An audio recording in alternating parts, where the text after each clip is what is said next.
السلام علیکم ورحمۃ اللہ وبرکاتہ۔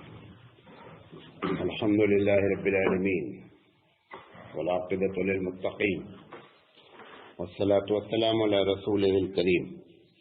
محترم حضرات، ہم منہیات اسلام پر آپ سے بات کر رہے ہیں، یعنی اسلام میں کیا چیزیں منع ہیں۔ اس لحاظ سے اس کا سیریل نمبر 21 ہے۔ ایک بات جو ہے وہ سیریل نمبر 19 میں اس دن غلطی سے اشہر حرم میں شوال کو کہہ دیا تھا۔ جو 4 مہینے محترم ہیں وہ ذی القعدہ، ذی الحجہ، محرم اور رجب ہیں۔ اس میں جو شوال کا لفظ کہا گیا تھا وہ غلط ہے، تو جو لوگ بھی سنے ہوں وہ اس کو کریکشن کر لیں۔ ہم بات کر رہے ہیں نکاح کے بارے میں کہ نکاح میں کیا چیزیں منع ہے۔ مصنف عبد الرزاق کی روایت ہے کہ عورت اپنا خود نکاح کرے یہ منع ہے۔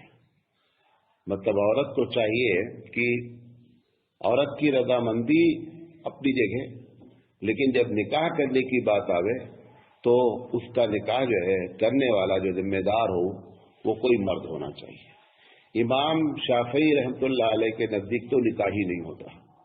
اگر ولی مثال کے طور پر بعض لڑکیاں اپنے طور پر چھپ کر جو شادی کر لیتی ہیں، امام شافعی رحمۃ اللہ علیہ کے نزدیک نکاح ہوتا ہی نہیں سرے سے۔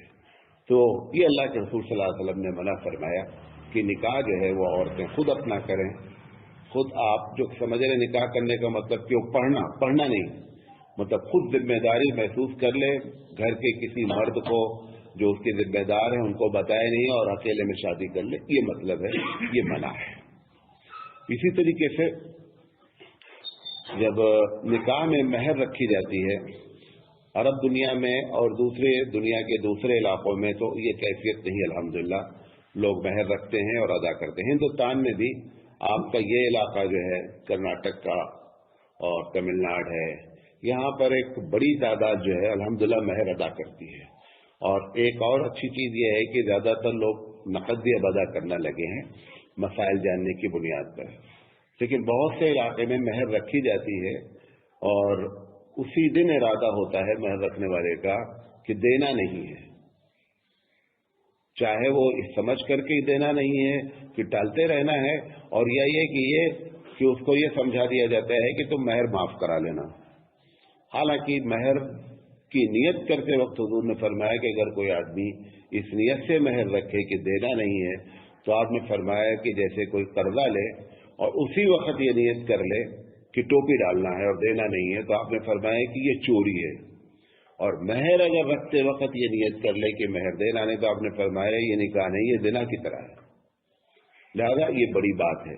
تو یہ جو مہر معاف کرانے کا بھی چکر ہے، اس کی بھی شرعی لحاظ سے کوئی حیثیت نہیں ہے۔ معاف اگر آپ کو کرانا ہے تو جو 4 ہفتے کے بعد آپ کرائیے، تب معلوم ہو جب دونوں میں بے تکلفی ہو چکی ہو۔ پہلے دن آپ جو ہے ملاقات ہوئی اور آپ اس سے کہہ رہے میری مہر معاف کر دیے، اب وہ بیچاری پہلے دن تم سے کیا کرے گی؟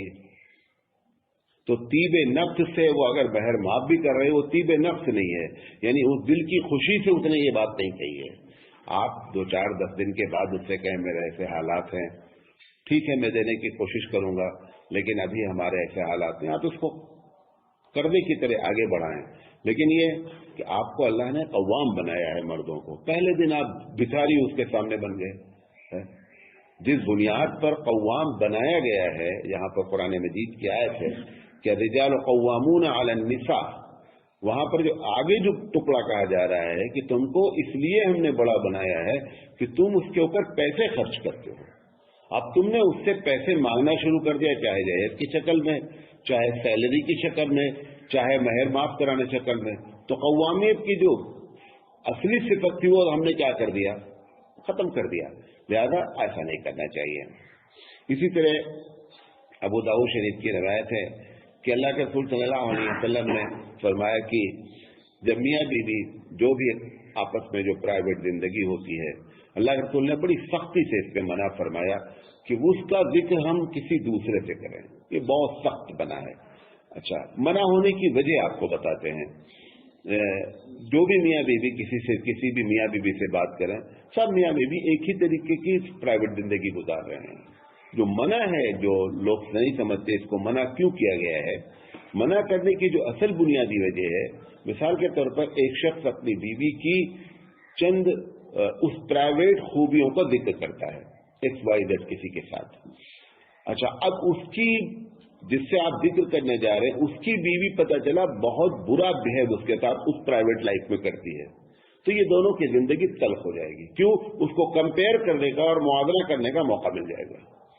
तो वो चाहे लड़की की हैसियत से और चाहे शौहर की हैसियत से, दोनों को जब वो दूसरे बोलेगा तो कुछ नहीं, लेकिन वो फिर अपनी बीवी के बारे में और वो बीवी अपने शौहर के बारे में सोचेगी यार मेरा शौहर तो ऐसा नहीं है, मेरी बीवी तो ऐसे नहीं। उसका नतीजा में क्या निकलेगा कि सोसाइटी में जबरदस्त किस्म का मियाँ बीवी के दरमियान में क्या हो जाएगा, इख्तलाफ हो जाएगा।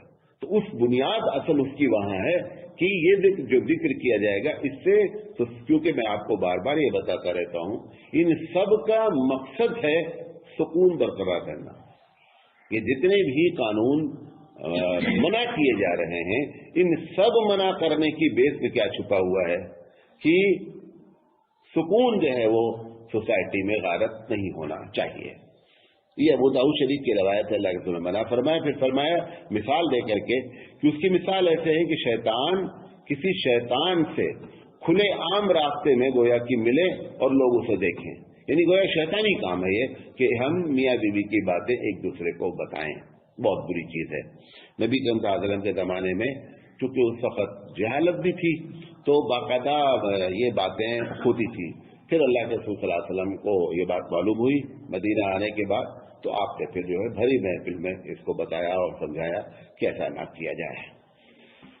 वलीमा के सिलसिले में बुखारी की रवायत है कि बदतरीन वलीमा वो है कि जिस वक्त आप दावत देने का इरादा कर रहे हैं, कोई वलीमा में जरूरी नहीं 10-20 लोगों को बुलाया जाए, आप अपने घर में बैठ करके संदो खाना खा लें, वो भी वलीमा है। अल्लाह के रसूल सल्लल्लाहु अलैहि वसल्लम ने हर तरीके का वलीमा करके दिखला दिया है। एक मतलब आप सफर से वापस आ रहे थे, शादी हुई, आप सल्लल्लाहु अलैहि वसल्लम ने सब लोगों से कहा भाई जिसके पास जो है सब लेकर आ जाओ, बैठकर खा लिए जाए, फरमाया वलीमा है। तो वलीमा को आसान भी है, ताकत के मुताबिक भी, हर लिहाज से वलीमा किया गया। तो वलीमा जब दावत देते हैं हम तो वलीमा सुन्नत है। हुजूर ने फरमाया उलिम वलो बिशातिन, कि भाई वलीमा करो यार, चाहे एक ही बकरी काटो। तो पता चला कि वलीमा आदमी को अपनी हैसियत के मुताबिक करना चाहिए। जिस वक्त हम वलीमा की दावत सबको दे रहे हैं, उस वक्त अगर एक आदमी को भी आपने इस वजह से दावत नहीं दी कि ये हमारे स्टेटस का नहीं है, ये हमारे मेयार का नहीं है, तो अल्लाह के रसूल सल्लल्लाहु अलैहि वसल्लम ने फरमाया कि बदतरीन वलीमा वो है कि जिसमें गरीब को छोड़ा गया है। आपकी ताकत नहीं, आप सबको छोड़ दें, कोई मसला नहीं है, लेकिन आपने 10 को पकड़ रखा है और 2 को छोड़ रखा है, और अगर वो 2 आपके मोहल्ले के हैं तब तो बहुत बदतरीन बात है। बहरहाल किसी आदमी को इस बुनियाद पर वलीमे की दावत ना देना कि ये हमारे मेयार का नहीं, गरीब है, अल्लाह के रसूल सल्लल्लाहु अलैहि वसल्लम ने फरमाया कि ये बदतरीन वलीमा है। इसी तरीके से जिन लोगों के पास 2 बीवियां हैं या 3 बीवियां हैं, 2 एक से ज्यादा बीवियां हैं, इनके दरमियान में अबू दाऊद शरीफ की रवायत है कि इंसाफ करना ना इंसाफी से मना फरमाया है, कि ना इंसाफी कतई नहीं होनी चाहिए, ये बहुत बड़ा गुनाह है। अल्लाह के रसूल ने फरमाया कि क़यामत के बाद गुनाह ऐसे होंगे, जैसे किसी आदमी ने कोई काम किया है, बाद गुनाह ऐसे होंगे कि वो क़यामत में हर आदमी के साथ एक साइन, एक निशानी के साथ चलते रहेंगे। नहीं समझे बात? मिसाल के तौर पर एक आदमी ने 2 बीवियां की हैं और इंसाफ नहीं किया है, तो जब वो कब्र से उठेगा तो अल्लाह के रसूल सल्लल्लाहु अलैहि वसल्लम फरमाया कि जा यौमुल क़ियामा वशिक़्क़ुहु माइलुन, उसका एक शोल्डर जो है ना वो ऐसे झुका हुआ चलेगा और पूरी दुनिया को मालूम होगा कि ये बंदा वो है कि जो ऐसा ऐसा करता था, बीवी के साथ नाइंसाफी करता था। तो कुछ गुनाह ऐसे हैं क़यामत में कि जो वहां पर सबके सामने क्या हो गए, वो उसके साथ चिपके रहेंगे गुनाह। तो इसलिए जो है बीवियों के दरमियान में नाइंसाफी बहुत सख्त मना है। नाइंसाफी के सिलसिले में 2 एक बातें और बताता हूं आपको, जो लोगों में गलत फहमियां हैं। जैसे मिसाल के तौर पर एक आदमी ने आज एक शादी की, पहली शादी की, उसके 10 साल के बाद एक शादी की, 10 साल के बाद शादी की, तो दूसरी बीवी आकर के कहती है कि अब तक तुमने उसके साथ जितना किया है अब हमारे साथ उतना करो। और वो पहली बीवी को उस दिन से बुखसारा करने के बजाय, जैसे उसके नाम पे उसने 2 प्लॉट ले रखा है, अब दूसरी वाली आती है तो बोलती मुझे पहले 2 प्लॉट दो, तब इंसाफ होगा। एकदम नहीं, जिस दिन से वो आई है उस दिन से इंसाफ है, उसके पहले जो कुछ हुआ है वो इंसाफ की कैटेगरी में नहीं है। वो उसकी एक बीवी थी, लिहाजा उससे उसमें इंसाफ का जो मुतालबा किया जा रहा है ये गलत है। इसी तरीके से जैसे एक बीवी के 5 बच्चे हैं, दूसरी बीवी के 2 बच्चे हैं, तो वो जो 2 बीवी 2 बच्चे वाले हैं वो कहती है आप अपनी तनख्वाह आधी आधी बांट के हमको दे दीजिए।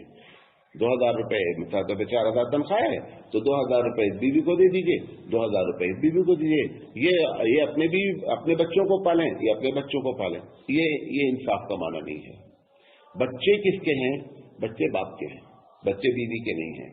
मिसाल के तौर पर आप समझते हैं कि एक बीवी के 5 बच्चे हैं और हर बच्चे को 300 रुपए के लिहाज से मिलना चाहिए, तो आप 1500 रुपए इसको दीजिए, 5 बच्चे हैं, इसके 2 बच्चे हैं, उसको आप 600 रुपए दीजिए। अब बीवी को जो देना है 500 रुपए पॉकेट मनी, वो दोनों में इंसाफ है। ये इनके 5 है, उनको 5 के लिहाज से देना है, इनको 2 है, इनको 2 के लिहाज से देना है, ये इंसाफ नहीं। इस सब मसले हमारे पास डेली आते रहते हैं, तो ना इंसाफी जो है मना है। और इंसाफ एक बहुत बड़ा मसला है। हजरत थानी रहमतुल्लाह अलैह की भी 2 बीवियां थी, तो मौलाना थानी रहमतुल्लाह अलैह कहते हैं कि लोग समझते हैं इंसाफ ये है कि आप जो है वो 2 सेब ले आए और 1 सेब आपने एक बीवी को दे दिया और 1 सेब आपने एक बीवी दे दिया। दुनिया कहेगी साहब इसने इंसाफ किया। उन्होंने कहा कि इंसाफ नहीं हुआ है। उन्होंने कहा कि अगर उसका पूरा सेब खराब निकल गया और इसका पूरा सेब अच्छा निकल गया तो क्या होगा? तो आप ऐसा करें कि ये एक को काटें, आधा वाला इसको दें और आधा दूसरे को फिर काटें, और काटने के बाद आधा इसको दें और आधा इसको दें। ये इंसाफ हुआ, इसका नाम क्या है? इंसाफ है। और रहा ये कि दिल का किसी बीवी की तरफ एक्स्ट्रा माइल हो जाना, इसके चांसेस हैं। हुजूर अकरम सल्लल्लाहु अलैहि वसल्लम को दुआ फरमाते थे कि अल्लाह रसूल आयशा की तरफ मेरा दिल ऑटोमेटिक माइल होता है, लिहाजा आप मेरी गिरफ्त नहीं फरमाइएगा, मैं अपने दिल से मजबूर हूं, लिहाजा अल्लाह मुझे इस पर गिरफ्त नहीं फरमाइएगा। लेकिन जो जाहिरी तौर पर होता था उसमें एक सूत के बराबर, एक जर्रा बराबर भी नाइंसाफी नहीं होती थी। इसीलिए आप देखें, नाइंसाफी की जो सबसे बड़ी चीज है वो ये है कि किसी बीवी के साथ उसके सौकन को लाना और एक साथ रख देना, ये सबसे बड़ी नाइंसाफी है। आप अंदाजा करें, उम्महातुल मोमिनीन है, ये नबी की बीवियां हमारे लिए उम्महातुल मोमिनीन है, बहुत बड़ा दर्जा अल्लाह ने बयान फरमाया। एक दिन भी अल्लाह के रसूल ने एक बीवी को दूसरी बीवी के साथ नहीं रखा, एक दिन भी। अगर मैं ये कहूं कि घंटा भर भी नहीं रखा गया तो शायद मैं सही गलत नहीं कह रहा हूं। अब आप शादी करते हैं और एक साथ रख देते हैं, चाहे 1 घंटे के लिए रखते हैं, ये उसके साथ सबसे बड़ी नाइंसाफी। क्यों? ये ज़हनी टॉर्चर है। और दूसरी बात, कभी बनना ही नहीं है। तो आपको पूरी जिंदगी अगर आप ऐसे करेंगे तो आपको हमेशा इसमें भुगतना। ये सबसे बड़ी नाइंसाफी शौहर की होती है कि सौकन को ला करके आप उसी घर में रख दें। हबीब मुस्तफा से बेहतर कोई शख्स नहीं और उनकी बीवियों से ज्यादा बाअखलाक कोई नहीं है। अल्लाह ने उनकी बीवियों को सिलेक्ट करता है, लिहाजा उनके क्या अखलाक होते हैं, कितनी अच्छी होती है, जो अल्लाह ही सबसे ज्यादा बेहतर जानता है। उसके बावजूद भी नबी करीम सल्लल्लाहु अलैहि वसल्लम ने एक दिन भी किसी बीवी के साथ लाकर के दूसरी बीवी को नहीं रखा। हजरत फातिमा रजी अल्लाह तआला अन्हा की सब सौतेली माएँ हैं। भाई खदीजा रजी अल्लाह तआला अन्हा का तो मक्के में क्या हो गया, इंतकाल हो गया। अब अल्लाह के रसूल जब अपनी बेटी को यहाँ लेकर के आए मदीने में, तो यकीनी बात है कि जितनी भी माएँ हैं सब क्या हैं, सब सौतेली हैं। जब हजरत अली से निकाह हुआ हजरत फातिमा का, तो हजरत अली का तो कोई घर नहीं था, क्योंकि हजरत अली खुद जो है वो नबी के वसल्लम के साथ रहते थे, चचाजाद भाई भी थे। जब इन्होंने शादी कर लिया तो मसला आया कि रखा कहाँ जा। अब एक शक्ल ये थी कि चलो भाई अली के पास जब तक घर नहीं है तो फातिमा जहाँ रह रही है वहीं रख लिया जाए, लेकिन ये सब सौतेली माएँ हैं रह रही हैं। एक दिन भी हजरत अली रजी अल्लाह तआला अन्हु को हुजूर ने इजाजत नहीं दी कि यहीं पर आकर के रह जाइए, का घर का इंतजाम करे, उसके बाद रुखसती होगी। और 6 महीना तकरीबन या 5 महीना इसमें लगा कि उन्होंने گھر جب کرائے کا لے لیا تب اس کے بعد جا کر کے، جس وقت حضرت فاطمہ کا نکاح ہوا ہے بہت کم لوگ جانتے ہیں، رخصتی نہیں ہوئی ہے. اور رخصتی نہ ہونے کی بیس کیا تھی؟ یہ تھی کہ آپ ہماری بیٹی کو رکھیں گے، کہاں رکھنے کا پہلے انتظام کر لیجئے. یہ باپ کی ذمہ داری ہوتی ہے کہ وہ ان چیزوں کو شادی کے وقت میں دیکھیں. بہرحال تو دونوں بیویوں کے درمیان میں ناانصافی کرنے سے آپ نے منع فرمایا ہے. اسی طریقے سے نبی کریم صلی اللہ علیہ وسلم نے شوہر کو بیوی جو تکلیف دیتی ہے، دیکھیں دو چیزیں یاد رکھیں، ہم کتنا بھی بہت پڑھ لکھ لیں، یورپ کا کتنا بھی ہمارے اوپر پریشر ہو جائے، کتنا بھی جو اسلام کے خلاف باتیں کرتے پریشر ہو جائے، ٹھیک ہے ہم ہوتا چاہے تقریر میں کہنا بند کر دیں، کچھ لچکدار جملے بولیں، لیکن ایک بات عورتوں کو نوٹ کر لینا چاہیے کہ یہ ایک حقیقت ہے، جیسے والدین اور بچے، اس میں کتنی بھی والدین غلطی کریں تو بچوں کو یہ پرمیشن نہیں ہے کہ آپ اس کا بدلہ لے سکتے ہیں، آپ ان کو جواب دے سکتے ہیں. ٹھیک ہے غلطی ہو سکتا ہے، 100% بچے 100% ہونے کے باوجود بھی پرمیشن نہیں دی جا رہی ہے کیا کہ آپ اپنے والدین کے ساتھ برا برتاؤ کر سکتے ہیں، اس کی پرمیشن ہے. سیم یہی معاملہ میاں بیوی کا ہے. 100% بھی اگر شوہر غلط ہے اللہ تعالیٰ کے یہاں اس کو بھگتنا پڑے گا، لیکن بیوی کو پرمیشن نہیں ہے کہ آپ اس کا بدلہ یہاں لینا شروع کر دیں. غلطی اپنی جگہ ہے اور قوامیت اپنی جگہ ہے. تو یہ جو بیویاں شوہروں کو تکلیف دیتی، کسی بھی انداز میں تکلیف دیتی، جتنی بھی تکلیف دیتی ہیں، ان کو اس بات کو یاد رکھنا چاہیے کہ اگر وہ غلط ہیں تو غلط، ہر غلط کا گناہ ملنا ہے. لیکن اس دنیا میں آپ کو یہ پاور نہیں دیا جا رہا ہے کہ آپ اس کی وجہ سے کیا کریں، آپ اس کا بدلہ لیں. اب اس کو لوگ بیان کرتے بھی گھبراتے، کیوں؟ عورتوں کا اتنا ہولڈ ہے کہ جس کی بنیاد پر ہم علماء اس قسم کی باتیں کرتے ہیں. ابھی میں بات کہہ رہا ہوں، کم سے کم 2 دن کے اندر 100 سے 200 میں سے جا جائیں گے ہمارے مطلب اوپر آ جائیں گے کہ آپ نے ایسی باتیں کیوں کر دیا. تو یہ وہ آئیں، اس کا مجھے خوف نہیں رہتا ہے. ہمیں اس وقت تک کوئی ڈر نہیں لگتا ہے، کوئی ہمیں نہیں لگتا جب تک ہم شریعت کی مخالفت نہ کریں. اللہ کے رسول صلی اللہ علیہ وسلم شوہر کی جو اطاعت کی بات ہے، آپ اندازہ کریں، ایک مرتبہ نبی صلی اللہ علیہ وسلم کے زمانے میں ایک صاحب سفر پہ جانے لگے تو بیوی نے آخری وقت میں پوچھا کہ کوئی آپ کی طرف سے نصیحت. انہوں نے کہا دیکھو ایک بات یاد رکھنا، میں جا رہا ہوں، میری بغیر اجازت کے آپ گھر نہیں چھوڑیے گا. اچھا یہ شوہر کو رائٹ ہے جو بول سکتا ہے. تو انہوں نے کہا کہ ٹھیک ہے. اتفاق سے ان کے والد صاحب کی، یعنی وہ لڑکی کے والد صاحب کی طبیعت بہت خراب ہو گئی. تو اب انہوں نے جانا ہے، لیکن اب وہ کوئی جو ہے وہ کمیونیکیشن کا زمانہ نہیں، کیسے معلوم کیا جائے. انہوں نے کہا میرے شوہر نے منع کیا، لہذا میں آ نہیں پاؤں گی. والد صاحب کی طبیعت بیچاری خراب ہو گئی اور اسی میں انتقال ہو گیا. اب جب انتقال ہو گیا، اب یہ بیچاری کو بڑی چھٹپٹاہٹ کہ میں جاؤں کیسے. وہ بھی اللہ والیاں ہیں نا کہ جب ہمارے شوہر نے منع کیا ہے تو میں کیسے جاؤں. تو اللہ کے رسول صلی اللہ علیہ وسلم مدینے میں موجود تھے تو انہوں نے سوچا کہ اللہ کے رسول سے اجازت لے لیتے ہیں.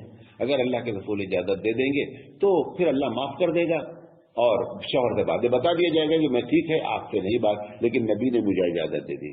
تو انہوں نے جب ان کا انتقال ہو گیا نا تو انہوں نے اللہ کے رسول صلی اللہ علیہ وسلم سے کہلا ایسی بات ہے، پوری مطلب بات بتائی.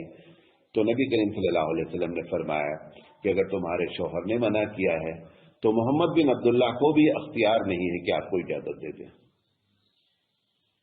آپ اندازہ کریں کہ کتنی اطاعت کی بات ہے، اللہ کا رسول ہے. انہوں نے کہا کہ محمد بن عبداللہ کو بھی اجازت نہیں ہے کہ میں آپ کے شوہر کے خلاف آپ کو پرمیشن دے دوں. ہاں اتنا کیا جا سکتا ہے کہ آپ کے والد کا جنازہ آپ کے دروازے سے گزار کر کے آپ کو زیارت کرا دی جائے، لیکن یہ اجازت نہیں ہے کہ آپ ان کی اجازت کے بغیر گھر چھوڑ دیں. ہماری عورتوں کو یہ سوچنا چاہیے کہ اس حد تک جو ہے وہ اوبیڈینسی اور فرما برداری کی بات کہی گئی. یہی وجہ ہے حدیث میں آتا ہے، تو بڑا لمبا ٹاپک ہو جائے گا، ہمارے ٹاپک سے ہٹ جائے گا. حدیث میں آتا ہے کہ وہ بیوی جنت میں جائے گی جس کا شوہر اس کے انتقال کے وقت راضی ہو. بہت بڑی بات ہے شوہر کے بارے میں.